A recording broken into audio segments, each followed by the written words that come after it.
जय श्री राम सभी फ्रेंड्स को। नीट फिजिक्स क्रैश कोर्स के एक और वीडियो में आपका बहुत बहुत स्वागत है। क्लास नंबर 4 में काइनेटिक्स में हम आज बात करेंगे यूनिट वेक्टर्स डॉट प्रोडक्ट्स के बारे में। तो जैसा कि हम यहाँ देख सकते हैं, ये आपका एक 3D फिगर मैंने आपको बनाया जिसमें 3 एक्सेस हैं, एक्स वाई और जेड, और यूनिट वेक्टर्स दिखाए गए हैं। ठीक है, आई जे और के ये यूनिट वेक्टर्स है रेस्पेक्टिव डायरेक्शन में। तो i dot i vector is equal to 1 होता है, j dot j is 1 and k dot k is equal to 1। Similarly i dot j is equal to 0, j dot k is equal to 0 and k dot i is equal to 0। पहले जी दूसरा, अगर दो vectors मैंने present किए हैं अगर x y और z components की डायरेक्शन में, for example a x I plus b y j plus a z k, okay, then b vector is equal to b x I plus b y j plus b j k, then दोनों का dot product जो होगा दोस्तों वो a x into b x plus a Y into B y plus a z into B z होगा। मतलब ये components wise इनको आप मल्टीप्लाई कर देते हो, आई जे के ये तीनों गायब हो जाएंगे, बिकॉज डॉट प्रोडक्ट जो होता है दोस्तों वो आपका एक हमेशा स्केलर क्वांटिटी होता है। अब एंगल बिटवीन टू वेक्टर्स देख लेते हैं। जैसे कि दो वेक्टर्स हैं आपके, ये यहाँ पर डायग्राम बना हुआ है, ए और बी दो वेक्टर्स हैं, उनके बीच का एंगल अगर थीटा डिग्री है तो dot product of two vectors means a dot b is equal to mod of A into mod of B into cos of the angle between the two vectors. Means you can say cos theta is equal to A dot B vector A dot vector B upon the modulus product of the modulus of the two vectors. This is how we can calculate the value of cos theta. अब next देखते हैं angle made by vector with coordinate axis. जैसे आपकी ये 3 coordinate axis हैं, जैसे मैंने आपको बताया। Suppose angle vector a is subtending an angle of alpha beta and gamma with respect to this x y and z axis respectively. तो अब यहाँ कॉस एल्फा मतलब एक्स एक्सिस के लिए है, कॉस बीटा वाई एक्सिस के लिए, और कॉस गामा जेड एक्सिस के लिए। तो ये वैल्यूज हो जाएंगी a x upon mod a y upon mod a and similarly cos gamma is equal to A z upon mod a. और दूसरी चीज़ हमें जो ध्यान रखनी चाहिए वो ये होता है कि cos square alpha plus cos square beta plus cos square gamma is equal to 1। अब ये जो है एक इंपॉर्टेंट रिजल्ट है जो हमेशा जो काम आएगा आपके। ठीक है, आप देख लेते हैं नेक्स्ट वेक्टर और क्रॉस प्रोडक्ट्स क्या होते हैं। तो वेक्टर या क्रॉस प्रोडक्ट्स क्या होते हैं, देखिए वेक्टर अगर आपको दो वेक्टर्स का क्रॉस प्रोडक्ट निकालना है तो यहाँ पर थोड़ा सा आपको ये जो वेक्टर का जो प्रोडक्ट होता है हमेशा एक वेक्टर क्वांटिटी होती है। तो this value a cross B is equal to mod a vector into mod b vector into sine theta into this n cap. तो n cap basically this is a unit vector perpendicular to the plane of the plane containing vectors a and b. तो जैसे आप देख रहे हैं यहाँ पर ए और बी आपके दो वेक्टर्स हैं, ये किसी प्लेन में, जैसे मान लीजिए पेपर है जिसपे ये मैंने वेक्टर्स ड्रॉ किए हुए हैं, तो ये प्लेन है पेपर का। तो इस प्लेन के परपेंडिकुलर दो पॉसिबिलिटी हो सकती है। एक तो इस तरीके से होगा, जैसे मैं आपको दिखा रहा हूँ, ये पेन मैंने ये इसको खड़ा कर दिया, तो ये अगर ऊपर आता है तो ये आउटवर्ड हो गया। ओके, तो ए क्रॉस बी, अगर ए क्रॉस बी आप ले रहे हैं तो ए क्रॉस बी मतलब ए पे आप अपना इस तरह से हथेली रखिए और फिर इसको बी के डायरेक्शन घुमा दीजिए, तो ये थंब का जो डायरेक्शन होगा दोस्तों वो अपवर्ड डायरेक्शन होगा। इसका मतलब ए क्रॉस बी का जो प्रोडक्ट होगा वो आउटवर्ड होगा, जिसको मैंने डॉट से दिखाया है। ठीक है, इसी तरह से बी क्रॉस ए में आप जो हथेली जो है बी की तरफ रखिए और उसको ए की तरफ घुमाइए। तो इस तरीके से अगर आप करेंगे तो you can see easily that this thumb is directing down. इसका मतलब बी क्रॉस ए जो होगा इनवर्ड होगा, मतलब ये a cross B is equal to minus of b cross a. Okay, तो ये क्रॉस से दिखाया जाता है। एग्जाम्पल के लिए आप यहाँ पे देख सकते हैं टॉर्क जो होता है आपका वो एक ही vector quantity which is nothing but the cross product of the distance vector and the force vector r cross f. Okay, ये रोटेशंस में बहुत कम आता है, जो आपके नेक्स्ट चैप्टर्स हैं उनमें यूज होगा। और सेकंड एक एंगुलर मोमेंटम का भी फॉर्मूला आप देख सकते हैं, vector l equal to vector r cross vector p. तो ये सब एग्जाम्पल्स हैं इसके। नेक्स्ट है आपका स्पेशल केसेस। अगर हम देखें यहाँ पर तो स्पेशल केस में एक तो थीटा इक्वल टू 0 डिग्री होता है, तो उस केस में ए क्रॉस बी आपका 0 हो जाएगा, क्योंकि यहाँ पर थीटा का मतलब है 0 डिग्री, मतलब sine of 0 degree. Similarly theta equal to 180 degree then also mod of a cross b equal to 0। Okay, तो यहाँ पर ये दो केसेस हैं, थीटा 180 हो या 0, दोनों केस में ये 0 होता है।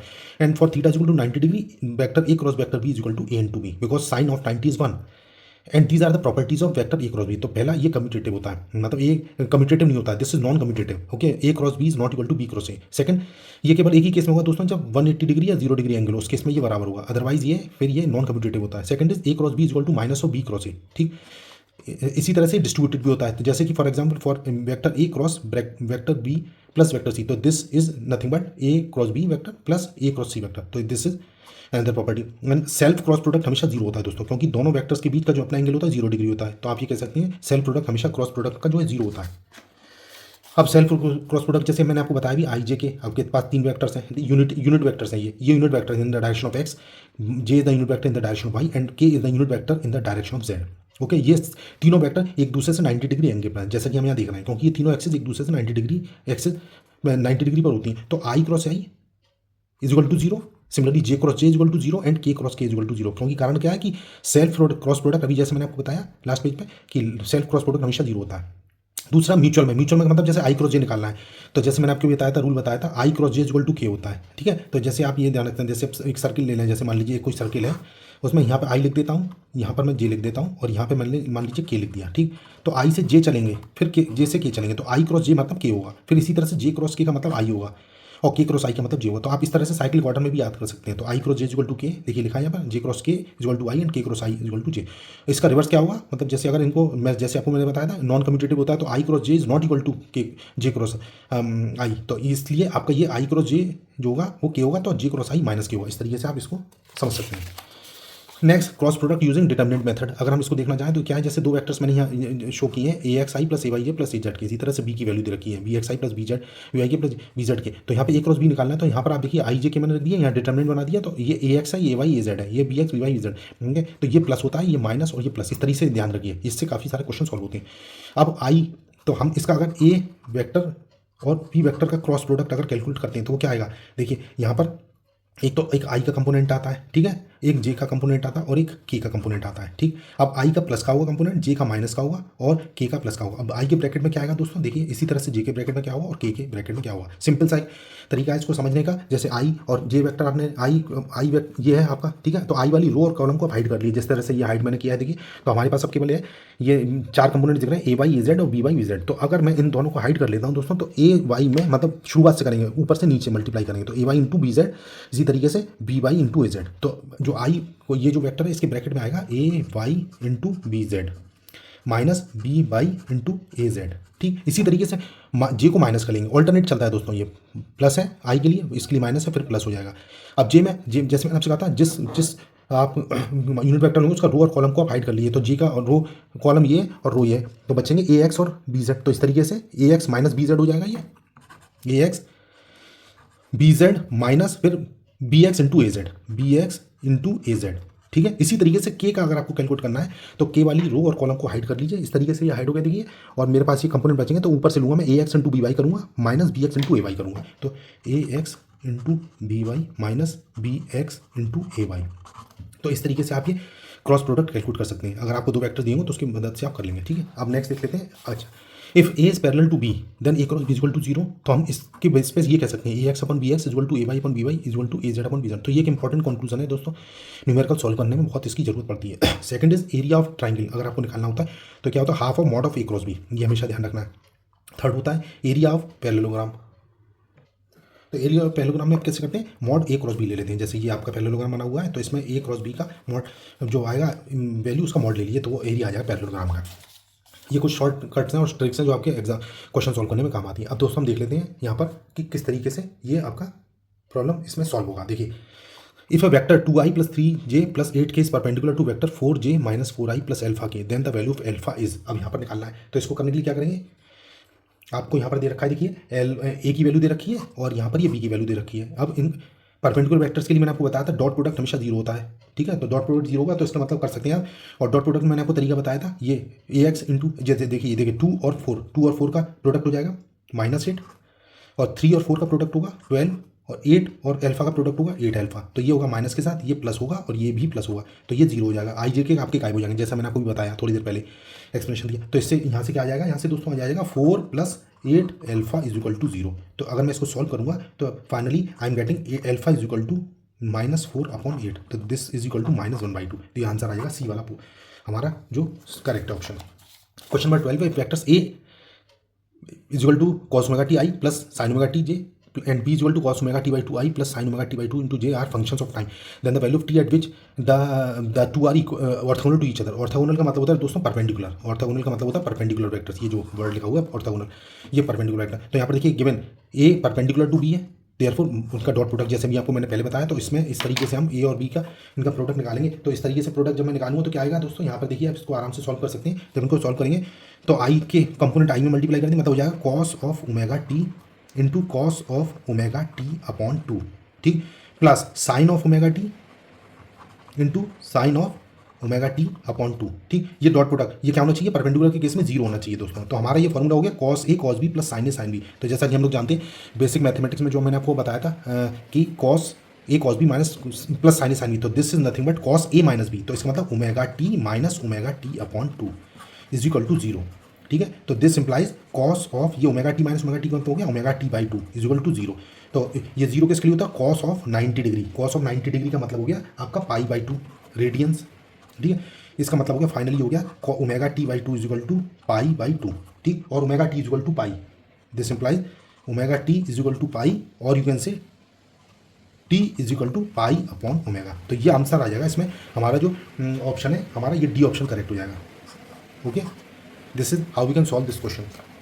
Second, the angle between the vectors a is equal to 3i plus 4j plus 5k and b is equal to 3i plus 4j minus 5k will be. अब ये पूछा है तो दोनों के आपके ये दे रखे हैं, वेक्टर्स दे रखे हैं। अब इनके बीच में एंगल कैसे निकालेंगे? देखिए मैंने आपको फॉर्मूला बताया था कि ए और बी का जो डॉट प्रोडक्ट होता है ए बी कॉस थीटा, तो कॉस थीटा की वैल्यू आप निकाल सकते हैं a dot b upon a vector mod into b vector mod. तो इससे हम सॉल्व करेंगे। तो यहाँ पर ए डॉट बी का प्रोडक्ट क्या होगा दोस्तों? जैसे अभी इसको जल्दी से करते हैं। देखिए दोनों वेक्टर के आई कंपोनेंट का मतलब 3 3 9, इनको मल्टीप्लाई करेंगे, इसी तरह इनको मल्टीप्लाई करेंगे और इस सेम तरीके से हम इसको भी मल्टीप्लाई करेंगे, ठीक है, साइन के साथ। तो 3 3 9 हो गया प्लस का, ये 4 4 16 हो गया प्लस का, और ये 5 5 25 माइनस का हो गया, डिवाइड बाई इसका मॉड कितना हुआ दोस्तों? इसका मॉड हो जाएगा, जैसे कि हम बेसिक मैथमेटिक्स के थ्रू सब देखिए सब समझ चुके हैं पहले से।